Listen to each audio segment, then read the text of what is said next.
ప్రకటించాలి. ప్రకటించాలి. ప్రకటించాలి. ప్రకటించాలి. ప్రకటించాలి. ప్రకటించాలి. ప్రకటించాలి. ప్రకటించాలి.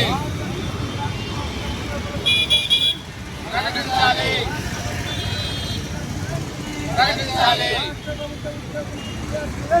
ప్రకటించాలి.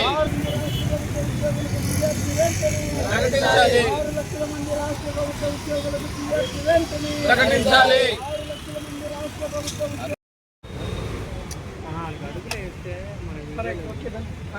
సార్ అప్పుడు 2 అడుగులు అడుగుతుందా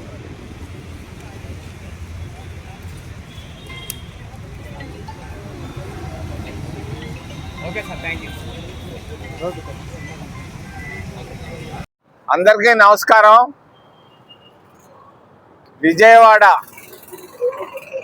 కలెక్టర్ ఆఫీస్కి రావడానికి కారణం రాష్ట్ర ప్రభుత్వ ఉద్యోగుల సమస్యలు. రాష్ట్ర ప్రభుత్వ ఉద్యోగస్తులు 6 లక్షల మంది 3 రూపాయలు వడ్డీకి తీసుకొచ్చి బిడ్డల్ని చదివించుకుంటున్నారు. ఇచ్చేటువంటి జీతాలు చాలటం లేదు. ధరలు బాగా పెరిగిపోయినాయి. గత 8 సంవత్సరాల్లో 5 సంవత్సరాలకు ఒక్కసారి పిఆర్సీ వేయాలి, పే రివిజన్ కమిషన్. గత 2 రాష్ట్ర ప్రభుత్వాలు పిఆర్సీని వేయకుండా కాలయాపన చేస్తా పోతున్నాయి. చంద్రావతి అంటున్నాడు. రాష్ట్ర ప్రభుత్వ ఉద్యోగులు 24 గంటలు కష్టపడి పనిచేస్తున్నారు. వీళ్ళ స్థితి ఖచ్చితంగా పిఆర్సీని రేపు రాబోయేటువంటి కేబినెట్ సమావేశంలో వెంటనే ప్రకటించాలని నేను డిమాండ్ చేస్తున్నాను చంద్రబాబు నాయుడు గారిని.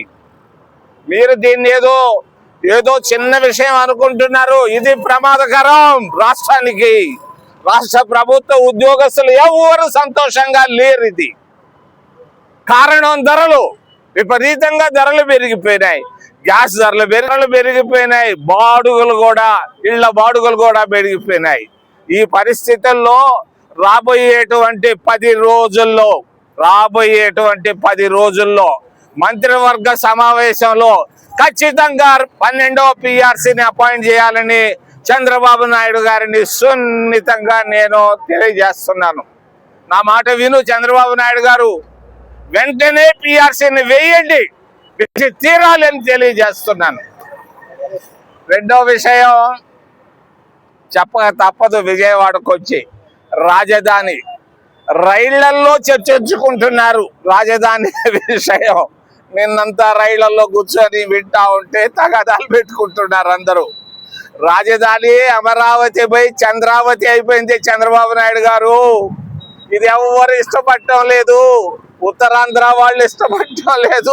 రాయలసీమ వాళ్ళు ఎవరు ఇష్టపడటం లేదు. నువ్వు మాత్రమే ఇష్టపడుతున్నట్టుంది. జాగ్రత్త. ఉద్యోగస్తులకు ఇవ్వాల్సినటువంటి 30,000 కోట్ల రూపాయలు బకాయిలు వెంటనే చెల్లించు. తర్వాత నీ అమరావతి లక్షల కోట్లు. మరి చివరిలో పరిశ్రమలు. ఆయన ప్రతిరోజు ఏదో చెప్తున్నాడు. ఒకరోజు గూగుల్ అంటాడు, ఇంకొకటి అంటాడు. కాంగ్రెస్ ప్రభుత్వం ఉన్నప్పుడు మన్మోహన్ సింగ్ గారి ప్రభుత్వంలో మేము తిరుపతిలో 250 పెద్ద పరిశ్రమలు తెచ్చాం. మేమెప్పుడూ చెప్పుకోలేదు. ప్రతిరోజు ఏదో ఒకటి చెప్పుకోవడం తప్ప మరి ప్రకటనలతోనే పోతా ఉంది ఆంధ్రప్రదేశ్ రాష్ట్రం. ప్రగతి 0 అని తెలియజేస్తూ ఏదైనా ప్రశ్నలు ఉంటే అడగమని మిమ్మల్ని చేతులెత్తి ప్రార్థిస్తున్నా.